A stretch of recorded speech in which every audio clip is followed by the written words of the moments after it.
रात के भयानक अंधकार को चीरते हुए ट्रक रफ्तार से भाग रही थी। हड्डियों को पिघला देने वाली सर्द रात अपना कहर ढा रही थी। रात के ठीक 12 बजे बज रहे थे। रास्ता खुला मगर सुनसान था। ट्रक की हेडलाइट सड़क के काले घने अंधेरे को पूरी तरह दूर करने की नाकाम कोशिश करती आगे बढ़ रही थी। आधी रात के बाद ही अब्बास को गाड़ी ड्राइव करने का मजा आता था।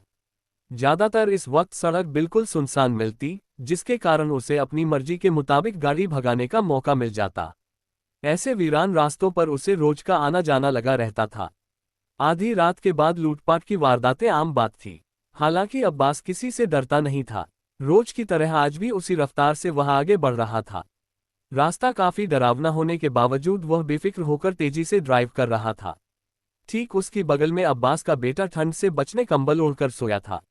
गुजरात की बॉर्डर पार करके गाड़ी राजस्थान में दाखिल हो रही थी। अंबाजी होकर आबू की ओर आगे बढ़ने वाला रास्ता टेई मेधी पहाड़ियों से गुजरता था। राजस्थान में एंटर होते ही बॉर्डर पर आने वाले छोटे से शहर को क्रॉस करते उससे पहले ही एक हादसा हो गया। घने जंगल में पहाड़ी की ढलान पर एक जबरदस्त धमाके के साथ गाड़ी का टायर फट गया। ब्रेक लगाकर अब्बास ने गाड़ी को कंट्रोल कर लिया। टायरों की चीख के बाद गाड़ी रुक गई। रात के अंधेरे में वृक्षों के डरावने चेहरे किसी राक्षसी कंकाल की भांति लग रहे थे। निशाचर जीवों की आवाजें उसे बिल्कुल भी ठीक नहीं लगी थी। कहीं दूर घनी झाड़ियों में उल्लू भयानक आवाजों से डरा रहा था। अचानक लगी ब्रेक के कारण अब्बास के लड़के की गहरी नींद उड़ गई।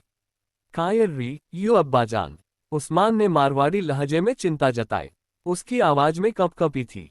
गाड़ी पंक्चर रे गी है और की कोनी रियो, तू उठ गियो है तो टायर बदलने में मारी मदद कर ले। एडी घबराने की बात कोनी है। मार गड्डी तैयार रह जाइला। अब्बास ने अपने बेटे का हौसला बढ़ाया। जी अब्बा जान, कहकर उस्मान आसपास के जंगलों में नजरें घुमाता हुआ पिता की हेल्प करने लगा। किसी डरावनी कहानी से ये माहौल कम नजर नहीं आ रहा था। जगह किसी भूतिया टीले की तरह दिख रही थी। हैरानी की बात यह थी कि उनकी ट्रक के अलावा कोई भी वाहन इस सड़क पर दूर दूर तक दिखाई नहीं दे रहा था। काफी डरावना हॉरर सीन था। अब्बास गाड़ी को जैक लगाकर फटाफट नट बोल्ट खोले और टायर बदला। किसी अनजाने खौफ के चलते दोनों ने गाड़ी में पर बैठकर अपनी जगह ले ली।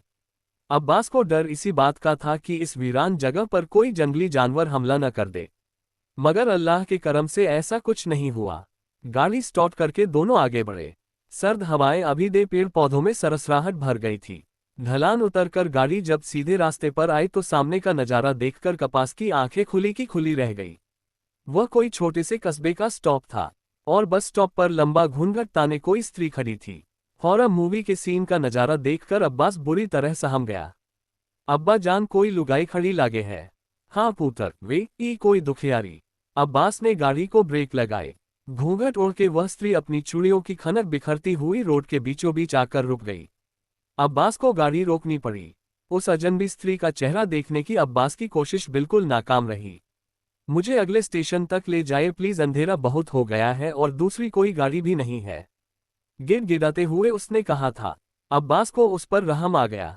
जिस स्त्री को आधी रात में घर से बाहर निकलना पड़ा और जरूर कोई बड़ी मुसीबत में हो सकती है। ऐसा सोचकर अब्बास अपने बेटे उस्मान से मुखातिब हुआ। उस्मान, बेंजी ने बोल दे पीछे बैठ जावे, अगले स्टेशन पे उतार देवा। उस्मान ने उस स्त्री से बात करने खिड़की से बाहर सिर निकाला मगर वह रहस्यमयी स्त्री न जाने कहाँ गायब हो गई। अब्बा जान, वह लुगाई तो कटे दिखे कोनी। उस्मान परेशान होकर बोल उठा। खिड़की खोलने पीछे देख ले एक बार। अब्बास की बात मानकर उसने पीछे का नजारा देखने ड्राइवर सीट के पीछे सेंटर में लगी खिड़की को खोल दिया। उस्मान की आंखें हैरत से फटी की फटी रह गई। वह तो पीछे बैठी है अब्बा जान। उसने बात भले ही अब्बा जान से कही थी लेकिन जैसे वह खुद को भी यकीन दिला रहा था। राहत की सांस लेते हुए अब्बास ने गाड़ी की गति तेज कर दी। जबकि उस्मान की अब नींद उड़ चुकी थी। वह अजनबी स्त्री किसी छलावे की तरह गाड़ी में चढ़ बैठी और हमें भनक तक न लगी। लगातार 2 घंटे तक गाड़ी भगाने के बाद अब्बास के जेहन में वो बात आई कि उस लुगाई को जहां उतारना था वह स्टॉप तो पीछे चला गया है। उसके पैर ब्रेक पर दब गए।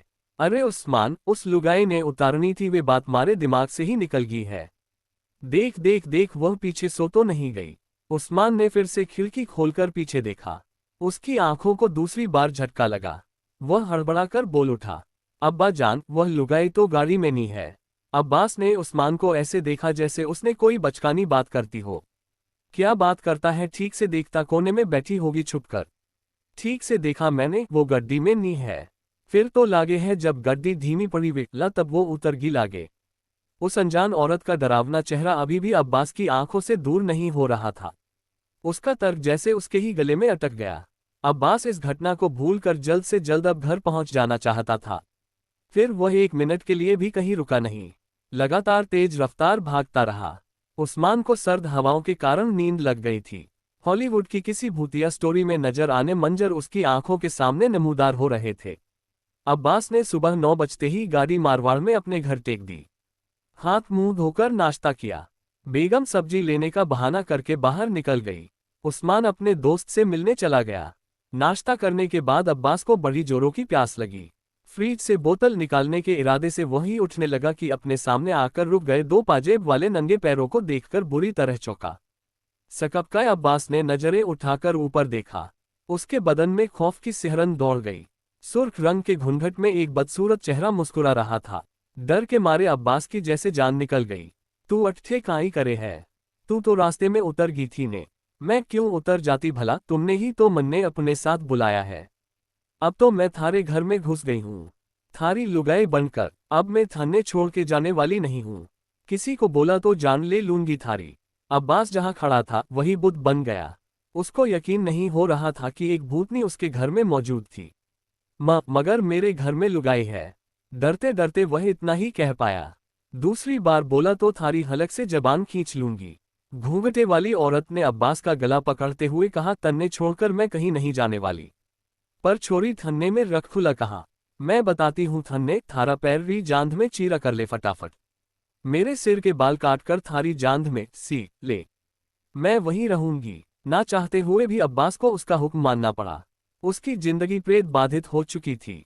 कराहते हुए अब्बास ने अपनी जांध में चीरा दिया और उस चुड़ैल के बाल काटकर चमड़ी के अंदर सी लिए।